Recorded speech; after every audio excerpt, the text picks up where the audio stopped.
Dios te salve María, llena eres de gracia, el Señor es contigo. Bendita tú eres entre todas las mujeres, bendito es el fruto de tu vientre, Jesús. Santa María, Madre de Dios, ruega por nosotros pecadores, ahora y en la hora de nuestra muerte. Amén. En el nombre del Padre, y del Hijo, y del Espíritu Santo. Amén. Amén. En este hermoso día, qué mejor que una reflexión sobre la santidad. Tengamos en cuenta que la santidad es un llamado del corazón de Dios a nuestro corazón. Hay textos que son muy claros. Por ejemplo, en el libro Levítico dice el Señor: ustedes serán santos porque yo, el Señor su Dios, soy santo y los he llamado para que sean míos. Luego Jesús en el Evangelio nos dice que nosotros estamos llamados a ser perfectos. Sed perfectos como es perfecto vuestro Padre del cielo.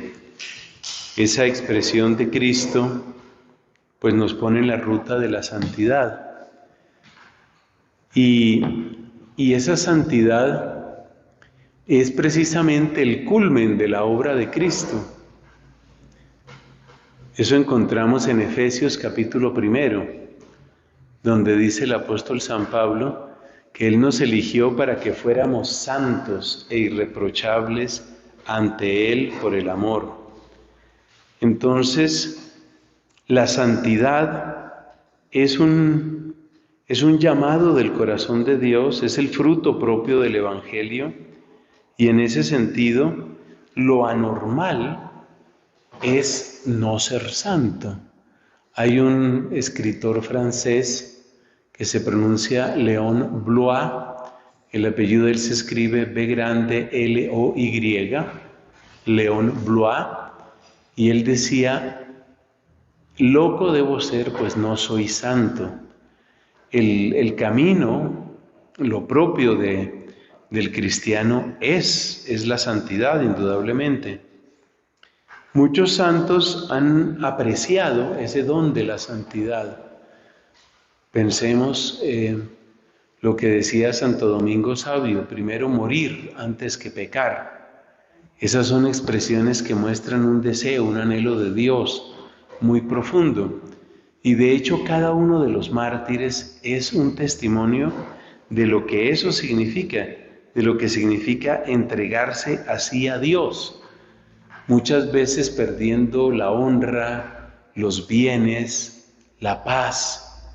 Es algo impresionante lo que han entregado ellos por los caminos de la penitencia, del sacrificio misionero, de una vida de penitencia, ya dije, una vida de inocencia, de servicio, pues ellos dan testimonio de la santidad. Y podemos decir que la santidad es algo así como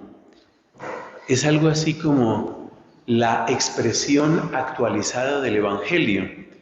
Entonces, cuando uno se encuentra un santo, como esta reciente beatificada Madre Berenice, o como el beato Carlo Acutis, uno se da cuenta que estos santos son como actualizaciones del Evangelio, son páginas del Evangelio que van atravesando los siglos, porque el Espíritu Santo va manifestando su obra a lo largo de los siglos. Bueno, que sirva eso como introducción. Entonces, la pregunta que nos hacemos es: ¿y entonces qué tenemos que hacer nosotros? ¿Cómo podemos aspirar a esa santidad? Y es aquí donde vamos a encontrar unos puntos que yo creo que son interesantes. Yo he tomado las he llamado aproximaciones a la santidad. Unas 16 aproximaciones a la santidad. La idea es que las 3 primeras aproximaciones son bastante generales, son muy tradicionales en la Iglesia y son las principales desde mi punto de vista. Y luego vamos a revisar una serie de expresiones de los santos Y bueno, también hay alguno que no ha muerto todavía, que es el padre Santiago Martín, que yo creo que es un padre muy interesante. Algunos de ustedes le conocen por sus videos en YouTube. Él tiene ese canal magnífico que se llama Magnificat TV. Es muy bueno, entonces ahí lo vamos a mencionar también. Entonces, presentemos primero las aproximaciones generales, que son 3. Si una persona va a tomar en serio el tema de la santidad, hay 3 aproximaciones generales. La primera es el camino de la virtud, es decir, poner atención y buscar las virtudes teologales y las virtudes humanas. Las virtudes teologales, fe, esperanza y caridad; las virtudes humanas o cardinales, que se clasifican como prudencia, justicia, fortaleza y templanza. En los procesos de beatificación siempre se examinan las virtudes, por eso les digo que esto es algo muy general. Y además tiene una gran ventaja, y es que este camino, el camino de la virtud o de las virtudes, le sirve a uno para examinarse uno mismo. Soy una persona prudente, soy una persona justa, soy una persona que practica la fortaleza, es decir, pongo de mi parte en la batalla, en el combate espiritual. Luego la templanza o la moderación en todo lo que tiene que ver especialmente con el placer. Entonces le sirve a uno. Y luego las virtudes teologales.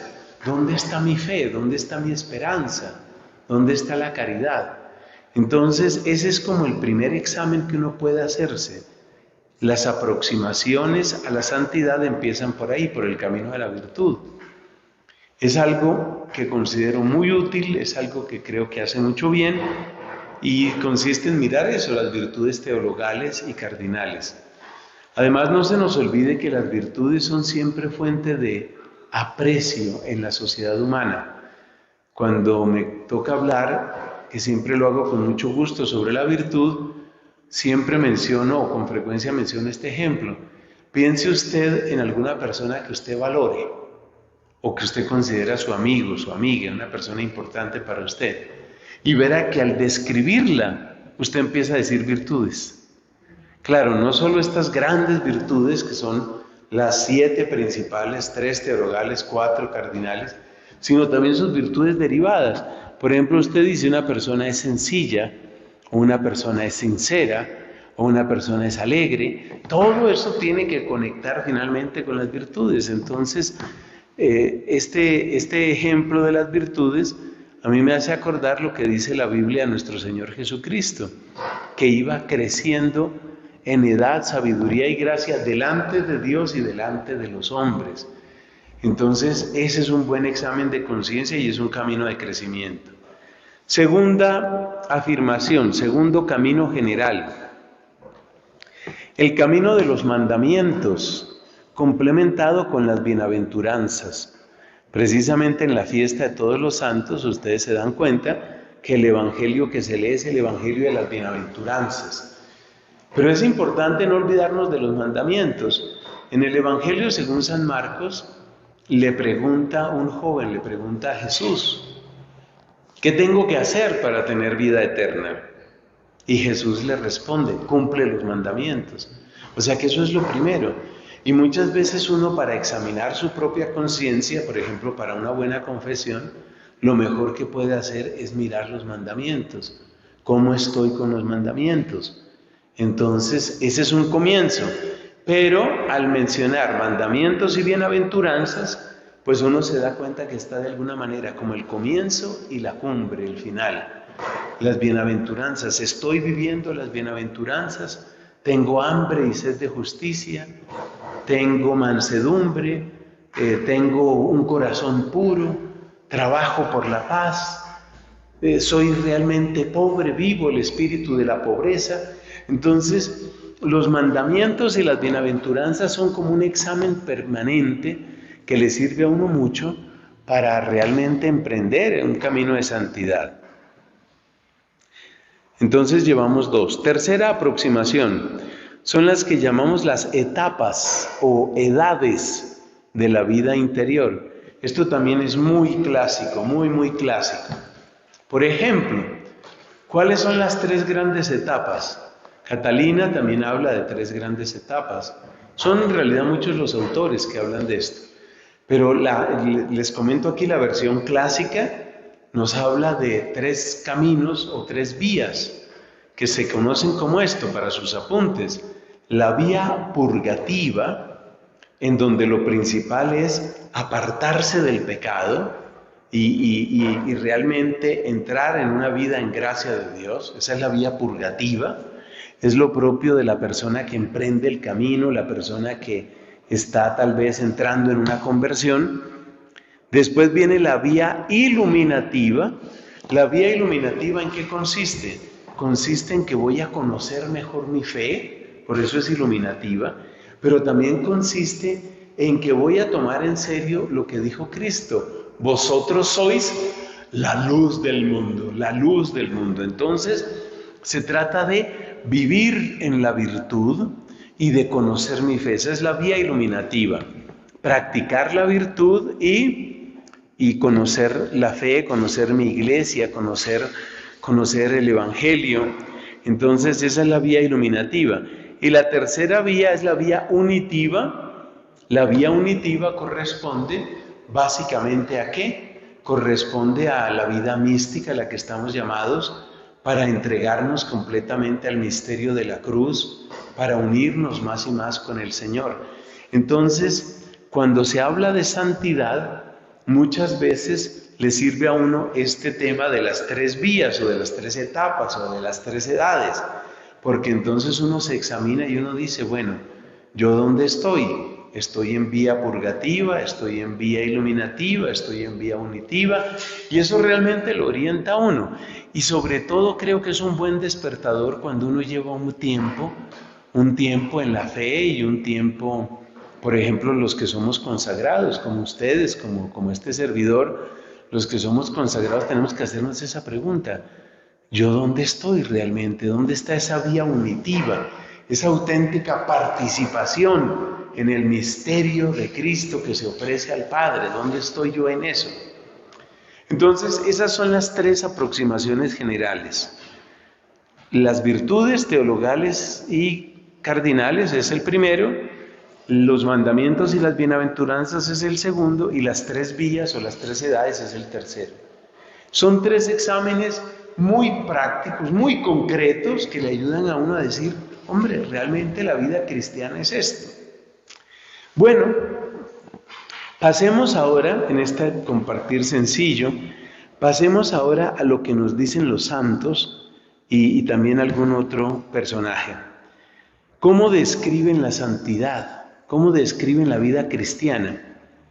Entonces empezamos con San Benito.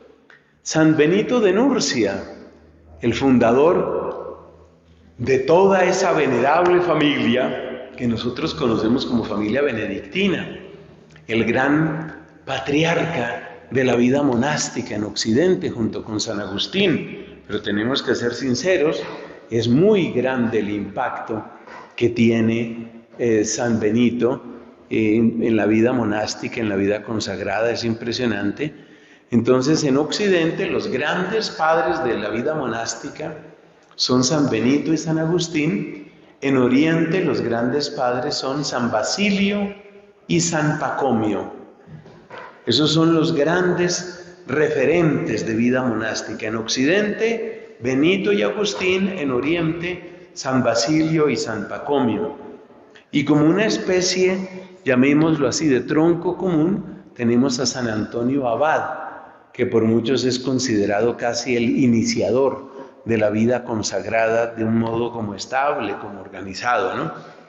Bueno, San Benito de Nurcia nos dejó esta expresión: ora et labora, orar y trabajar. En su sencillez, este lema, ora et labora, orar y trabajar, es realmente un camino de santidad. El tema de la oración, por supuesto, va a aparecer en muchos de estos santos, pero es muy interesante lo de San Benito, porque une lo contemplativo y lo activo. ora et labora, ora y trabaja, también nos está indicando el peligro de adormecernos, de entrar en mediocridad. Entonces, el trabajo del que nos habla San Benito, pues él lo decía sobre todo pensando en el trabajo manual, pero para nosotros es una referencia, porque cada uno de nosotros tiene que pensar, bueno, ¿yo en qué estoy trabajando? Sobre todo si recordamos la frase de San Pablo que dice que tenemos que trabajar con amor y con temblor, tenemos que trabajar por la obra de nuestra salvación. Entonces, ese trabajo es importante. Entonces, orar y trabajar. Y de nuevo, al mencionar estos santos, no solo estamos viendo sus enseñanzas, sino el ejemplo que nos dieron, y estamos viendo que muchos de ellos son santos amigos. Quizás usted siente, en este pequeño elenco que vamos a mencionar aquí, usted siente especialmente cercano a alguno de ellos. Y eso también es importante, porque los santos amigos se convierten como en compañeros nuestros que a la vez nos exhortan y nos animan, nos cuestionan, pero también pues nos dan aliento. Entonces San Benito de Nurcia nos aconseja eso, orar y trabajar. Pasemos a San Francisco de Asís. ¿Cuál es el consejo de San Francisco de Asís? Pues lo que él practicó se puede resumir hasta cierto punto en dos palabras: minoridad, que ya la vamos a explicar un poco, y fraternidad. Minoridad y fraternidad. Empecemos por la fraternidad. La fraternidad es toda una espiritualidad. La fraternidad no es simplemente compañerismo o llevársela bien con la gente, según San Francisco.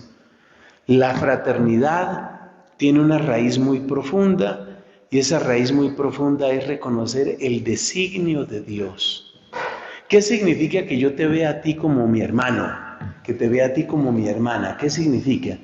Significa que yo reconozco que Dios te hizo, que tú eres obra de Dios, y que Dios tiene un plan para ti, así como tiene un plan para mí.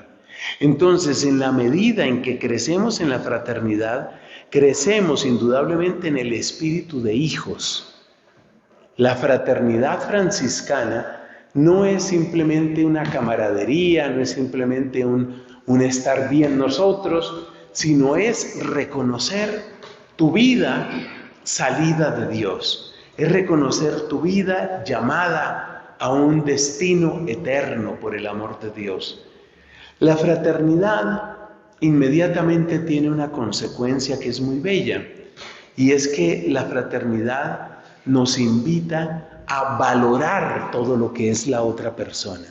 Entonces, como es una obra de Dios, entonces yo me doy cuenta que es también un mensaje de Dios para mí. La virtud que yo veo en ti se convierte en un mensaje para mí, la fraternidad. La fraternidad también muestra cómo es absurda, estéril y cruel la soberbia, porque la soberbia de alguna manera lo que hace es anular al hermano, lo que hace es disminuirlo, cancelarlo, utilizarlo. Nada de eso cabe cuando yo reconozco que tú eres amadísimo de Dios, porque Él te hizo y eres mi hermano. Entonces la fraternidad franciscana nos enseña mucho. La otra palabra es la minoridad. La minoridad es toda una espiritualidad que brota de reconocer la profundidad de unas expresiones de Cristo en el Evangelio. Cuando Cristo dice, por ejemplo, el que quiera ser el primero, que sea el último de todos y el servidor de todos. Esa expresión de Cristo nos está indicando que la minoridad consiste en ponerse al servicio de todos. Es decir, aquella persona para la que yo soy inútil es una persona en la que yo estoy desobedeciendo a Cristo. Si yo soy inútil para ti, yo estoy desobedeciendo a Cristo en ti. Y eso pues es, por supuesto, contrario a la santidad. La minoridad también tiene una fuerza muy grande que la ha destacado el Papa Francisco. Ustedes saben que él se llama Francisco por Francisco de Asís. La minoridad tiene un aspecto muy interesante y es que la persona que escoge el último lugar, como que es lo que quería San Francisco, es una persona que no excluye, es una persona que acoge y es una persona que se pregunta por los últimos. Por los últimos. El que está pensando solo en su propio bien, en su propio provecho, en su propia fama, se olvida de los demás, no le importan los demás porque le interesa solo lo suyo. Pero el que escoge el último lugar, en su camino hacia el último lugar, es una persona que se va a encontrar con los marginados, con los excluidos, a los que seguramente pues va a servir. Entonces, ese mensaje nos trae San Francisco de Asís, fraternidad y minoridad. Pasemos a Santa Catalina de Siena. Catalina de Siena pone la santidad, que yo creo que es una bonita expresión del carisma dominicano. Ella pone la santidad en el conocimiento de Dios en ti y el conocimiento de ti en Dios. Es la famosa celda interior. Es ese conocer a Dios en mí y conocerme a mí en Dios. ¿Qué significa conocer a Dios en mí?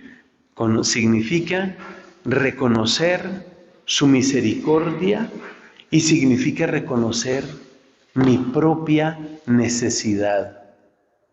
Es decir, en la medida en que estoy conociendo cómo obra Dios en mí, es como una luz intensa que se enciende en mi corazón y que me hace ver mi nada.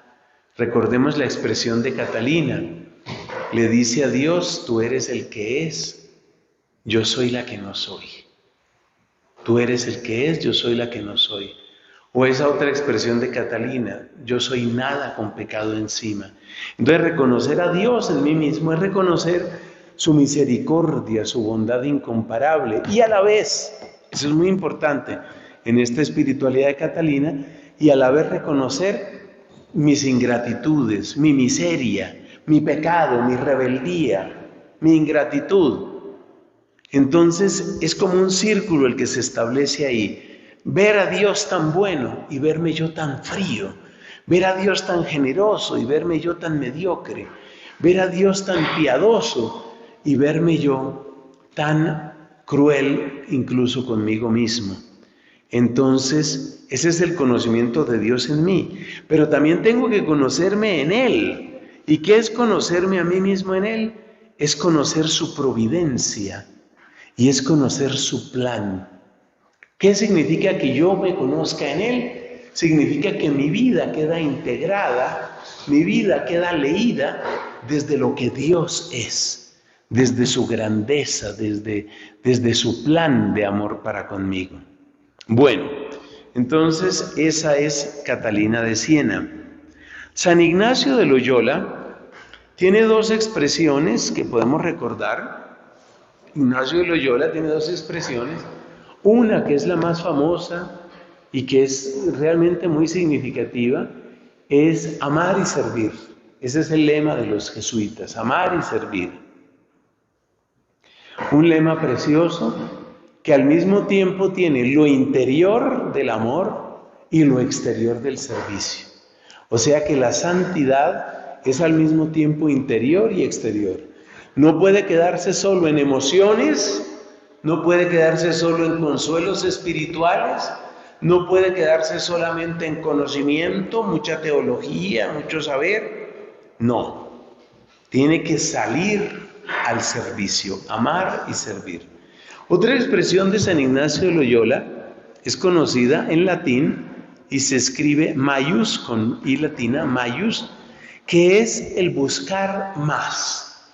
Pero no es el buscar más desde el punto de vista del orgullo, de la soberbia.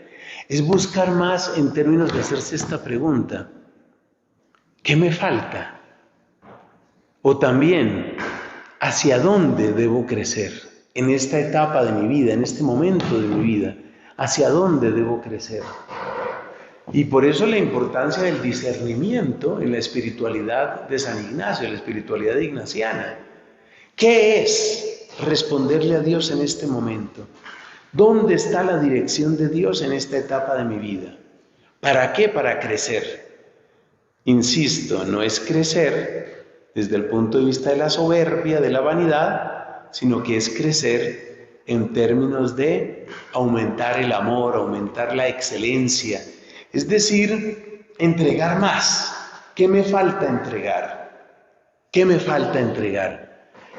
¿Cuál es la batalla que yo no he dado por mi Señor? Recordemos que la espiritualidad ignaciana es una espiritualidad que enfatiza mucho el combate. Pues de hecho San Ignacio era soldado, ¿no? Y eso marca mucho la espiritualidad de San Ignacio. Entonces es el combate. ¿Cuál es la batalla que no he dado por mi Señor? ¿Cuál es la batalla que no he dado? Me hace recordar este pensamiento o esta manera de pensar de San Ignacio, me hace recordar lo que dice la carta a los Hebreos. Todavía no habéis llegado hasta la sangre en vuestra lucha contra el pecado. Entonces, ¿cuál es la batalla que me hace falta? ¿Cuál es la batalla que no he querido dar? Una pregunta muy importante, muy importante. Bueno, pasamos a Santa Teresa de Jesús. Teresa de Jesús, la santa de Ávila, centra toda la santidad en torno a la oración.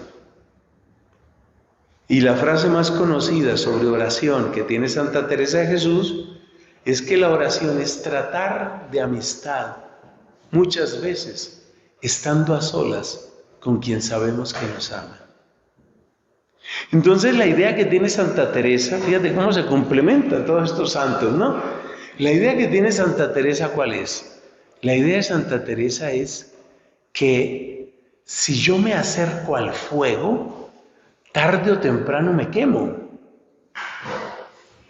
Si yo me acerco a ese fuego vivo, que es Dios, fuego he venido a traer al mundo, dice Cristo, ¿no? Cuánto quisiera que estuviera ardiendo. ¿Qué es la oración? La oración es acercarse al fuego. Mire esta expresión tan bonita. Orar es ponerse al alcance del fuego de Dios. Qué cosa tan bella. Eso es lo que quiere Teresa. Ponte al alcance del fuego de Dios. Ponte al alcance de Dios, que Dios hará todo.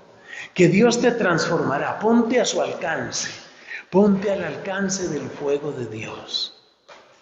Eso es orar. Y si tú te pones a ese alcance, bueno, no es la frase específica de ella, pero así interpreto yo la espiritualidad de ella.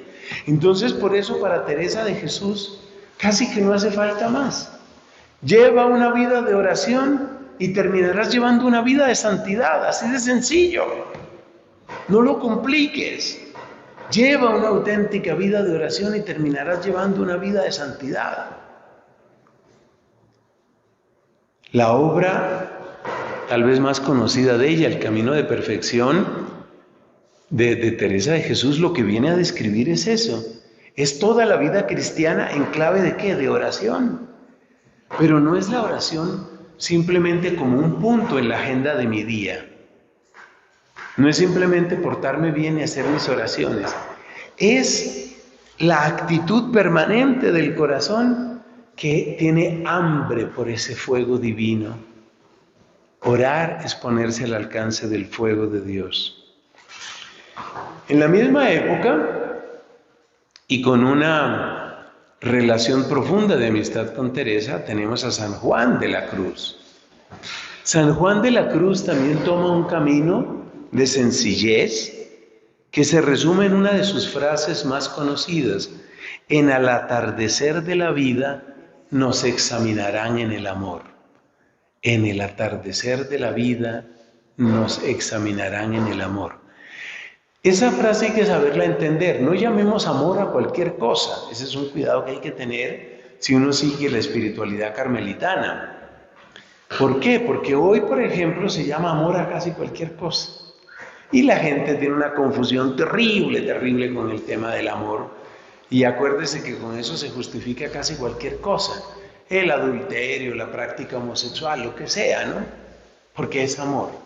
No, hay que tener claridad de dónde veía Juan de la Cruz el amor, dónde lo veía y dónde lo aprendía. Y lo dice su nombre, Juan de la Cruz.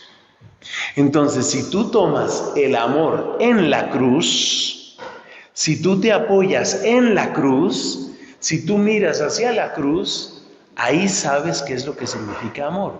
No dejes que se empobrezca, no dejes que se diluya, se disuelva la palabra amor. Entonces, lo que vivió este gran santo, pequeño en estatura, inmenso en santidad, lo que él vivió fue una mirada obstinada hacia la cruz. Me atrevo a utilizar esa palabra. Y en la cruz, aprender qué significa amar. Entonces, es centrar la vida en el amor, pero aprendiéndolo todo de la cruz. Bueno, pasemos a San Luis María Griñón de Montfort. Lema de este santo, a Jesús por María. Hoy en día hay un buen número de laicos y otras personas que están tomando muy en serio el camino de consagración a María, según el método de San Luis María Griñón de Montfort. Él tiene obras preciosas, sobre todo pues ese secreto de María, donde nos presenta el camino de consagración. Y la idea central de San Luis María Griñón de Montfort parece ser esta, que en ningún lugar vamos a ver el Evangelio más realizado, más perfectamente realizado que en María. Y nadie puede formar el Evangelio en nosotros tanto como María. No es, por supuesto, que María vaya a reemplazar al Evangelio y que vaya a reemplazar a Jesús, sino que ella vivió el Evangelio y ella es formadora en el Evangelio. Entonces, singularmente a través de la práctica de la consagración a María, que es como una especie de depositar en ella toda nuestra búsqueda de Dios, a través de este camino de consagración y a través de la perseverante oración, sobre todo con el rosario, pues ahí tenemos la victoria. Ese es San Luis María Griñón de Montfort, que en este momento tiene un impacto bastante grande en muchas personas. Creo que aquí en Colombia, por ejemplo, donde más brilla ese impacto es en este movimiento que se llama Lazos de Amor Mariano. Son en este momento, me parece, los que de un modo más abierto y más fervoroso predican este camino de consagración a Jesús por María. Bueno, pasemos a Santa Teresita del Niño Jesús. Santa Teresita, en Santa Teresita, ¿qué es lo que encontramos? Encontramos que ella tiene esta expresión. Bueno, ella tiene esta expresión que se suele llamar la infancia espiritual. El peligro de usar esa expresión, por eso no la he puesto aquí, es que a veces se puede tomar la infancia no como infancia, sino como infantilismo, como una especie de inmadurez perpetua, como una especie de simple ternura. El temperamento de Teresita, de Santa Teresa del Niño Jesús, el temperamento de ella era muy fuerte. Es decir, en ella encontramos, por supuesto, grandes muestras de ternura, pero el camino de Santa Teresa del Niño Jesús no es un camino de inmadurez o de pura emoción. Entonces yo me atrevo, con toda humildad, me atrevo a sintetizar la propuesta de ella en tres cosas, tres palabras: confianza, verdad y amor. Confianza, verdad y amor. Hay una frase impresionante de Santa Teresa. Dice ella, no la recuerdo textualmente, pero el sentido es: yo voy a decir la verdad, y si vienen a buscarme, sepan que pueden esperar de mí. Entonces, no es una diplomática, no es simplemente un manojo de ternura, Es una mujer centrada en la verdad del Evangelio, la verdad de la Biblia, la verdad de qué es pecado y qué no es pecado, la verdad de qué es amar y qué no es amar. Confianza, verdad y amor. La verdad para reconocer qué es lo que Dios trae a nuestra vida. La confianza para darnos cuenta que más allá de nuestras limitaciones, Dios quiere y puede hacerlo. Y luego tenemos que mencionar el amor, porque ella, como describe en su obra Historia de un alma, ella dice que buscaba su propia vocación y dice, por fin encontré mi vocación. En la iglesia yo seré el amor. Yo seré el amor. Entonces la espiritualidad de Santa Teresita, como se le dice cariñosamente, es una espiritualidad muy rica. Tiene la verdad, tiene el amor, tiene la confianza. Pero esto no se nota al principio. Al principio uno me parece que puede quedarse un poco corto. Y uno puede hacer una interpretación quizás un poco superficial de ella. Bueno, pasemos a un santo de comienzos del siglo XX, del cual tomamos dos pensamientos. Estoy hablando de San José María Escrivá, el fundador del Opus Dei. San José María Escrivá tiene dos pensamientos que yo creo que son muy iluminadores. Primero, la importancia de la vida cotidiana, el valor que tiene lo que podríamos llamar ordinario.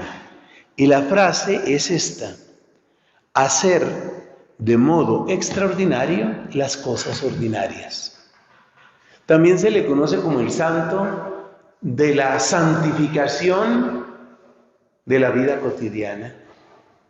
La santificación, la santidad en lo normal, en lo ordinario. Ese es San José María Escrivá de Balaguer.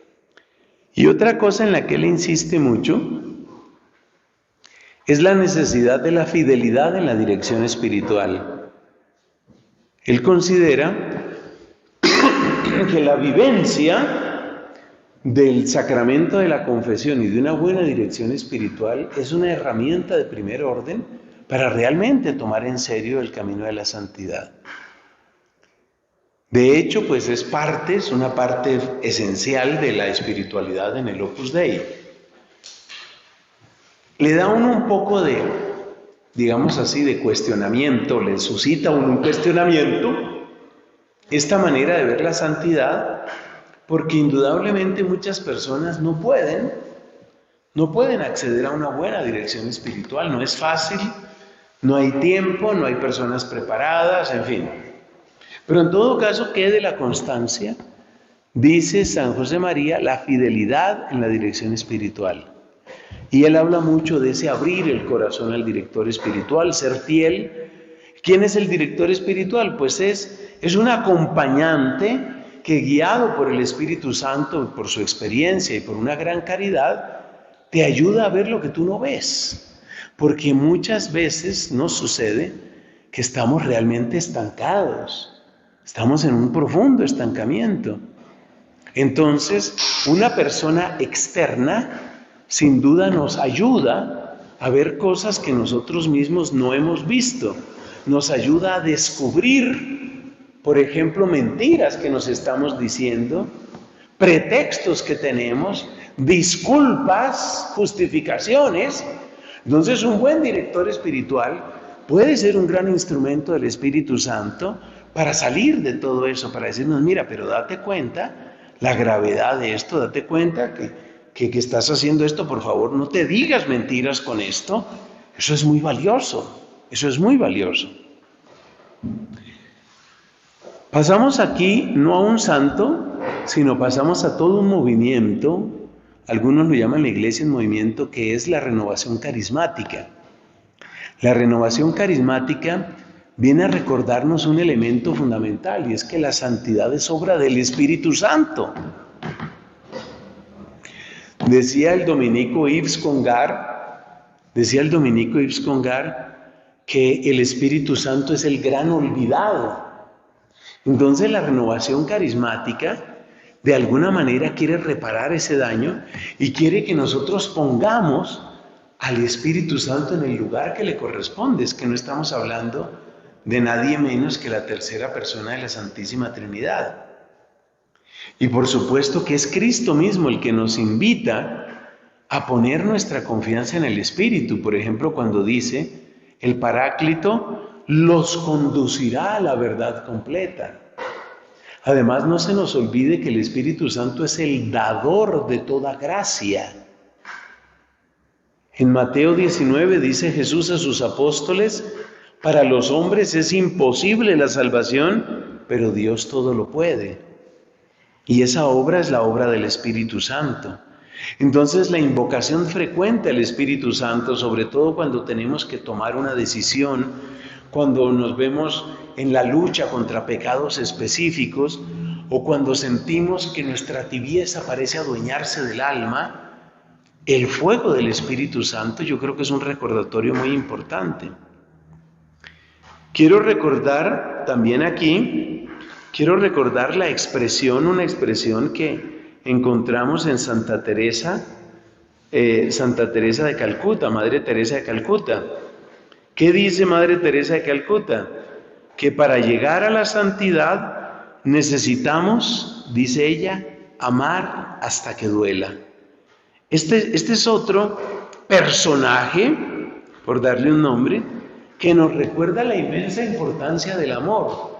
Pero Teresa de Calcuta, Madre Teresa, nos saca del amor cómodo y nos invita a ir más allá de lo simplemente cómodo para buscar saciar la sed de Cristo.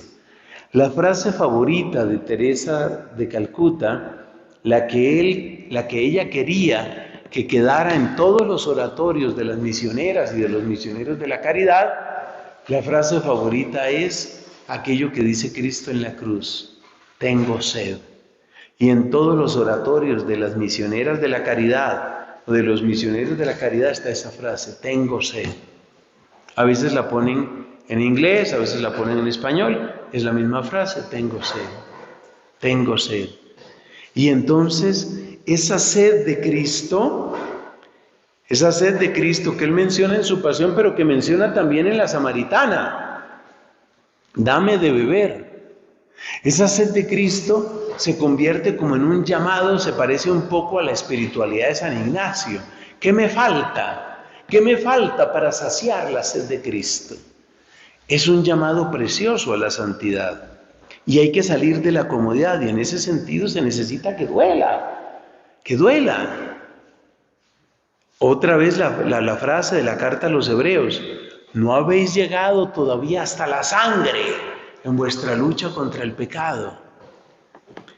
El último que quiero recordar es un sacerdote al que muchos apreciamos mucho, vive todavía y que Dios lo conserve y lo haga todo un santo, es el Padre Santiago Martín, y él plantea el camino de la gratitud. El camino de la gratitud. ¿Y por qué es tan importante el camino de la gratitud? Porque abre nuestro corazón a la bondad de Dios, para reconocer las huellas de Dios en nuestra vida y alrededor de nosotros. La gratitud. La gratitud es sanadora para el corazón. La gratitud abre las puertas de la esperanza. La gratitud nos prepara para la alabanza, que es el lenguaje del cielo. La gratitud nos ayuda a reconocer los bienes de los demás, los bienes del prójimo. Todo eso es propio de la gratitud. Bueno, estas son 16, si contamos distintas las dos frases de San José María, o si no podemos decir 15 aproximaciones a la santidad. Pues yo creo que es un llamado muy grande. Creo que es un llamado que también nos da esperanza cuando pensamos cómo Dios ha hablado tan distintos lenguajes. Y por supuesto hay muchos más santos y muchas más enseñanzas. Pero bueno, creo que este es un elenco interesante que nos puede servir. Demos gracias a Dios y démosle alabanza. Gloria al Padre, al Hijo y al Espíritu Santo. Como en el principio, ahora y siempre, por los siglos de los siglos. Amén.